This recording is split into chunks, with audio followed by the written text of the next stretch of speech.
In the quiet town of Elmwood, nestled between rolling hills and a winding river, lived a man named Elias. The air there was always crisp in the mornings, carrying the scent of fresh pine from the nearby woods. Elias was a retired teacher, with graying hair and a gentle smile that had guided generations of children through their lessons. He spent his days in a small cottage, sipping coffee on the porch as the sun rose slowly over the horizon. The world outside seemed distant, but the news on his old radio brought it closer each day. Pause. Breathe in the calm of the dawn. One autumn evening, as leaves turned gold and red, Elias tuned into the national broadcast. The voice on the air spoke of the president, Donald Trump, a figure who stirred strong feelings across the land.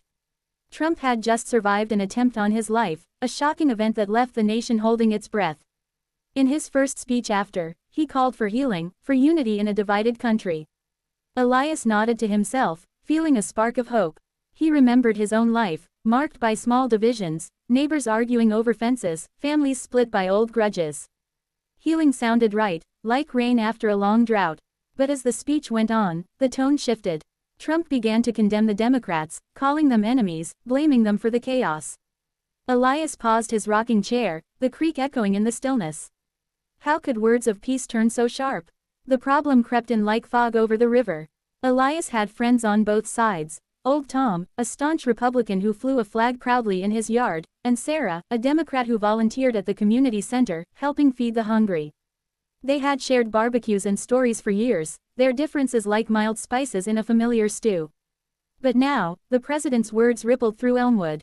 Tom echoed the condemnations at the local diner, his voice rising over coffee cups. "They're the ones dividing us," he'd say, pointing fingers. Sarah withdrew, her eyes weary, feeling targeted and alone. Elias saw the town fraying, conversations cut short, eyes averted on the street. It was relatable, this pull apart, like watching a family dinner turn tense over politics.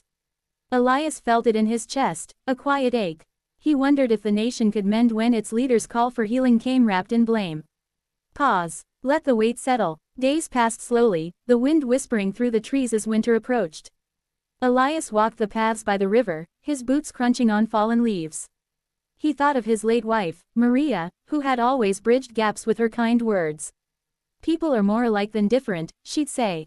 Inspired, Elias decided to host a gathering at his cottage. He invited Tom, Sarah, and a few others, keeping it simple, a pot of soup, warm bread, and no talk of sides at first. The evening started awkwardly, the air thick with unspoken tensions. Tom grumbled about the news, repeating the president's lines. Sarah listened, her face tight, then shared her fears of being painted as the villain. Elias guided them gently, asking questions that drew out stories of shared hardships, lost jobs, sick loved ones, dreams for their grandchildren. Pause. Feel the warmth of the fire crackling.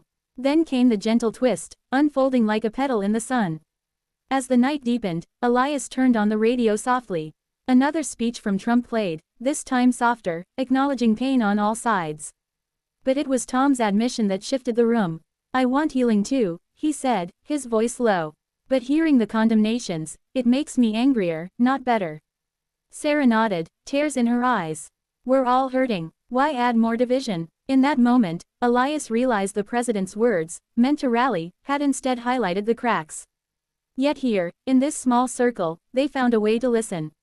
It wasn't a grand change, just a quiet understanding blooming in the lamplight. As the gathering ended, hugs replaced handshakes, promises to meet again lingered in the air. Elias stood on his porch, watching them walk into the night, stars twinkling above. The country might still divide, pulled by strong voices from afar. But in Elmwood, healing began with simple acts, shared meals, open hearts. Elias felt grounded, emotionally whole, knowing that true unity started small, like a seed in fertile soil. The river flowed on, steady and sure, carrying away the echoes of discord. Pause. End with peace.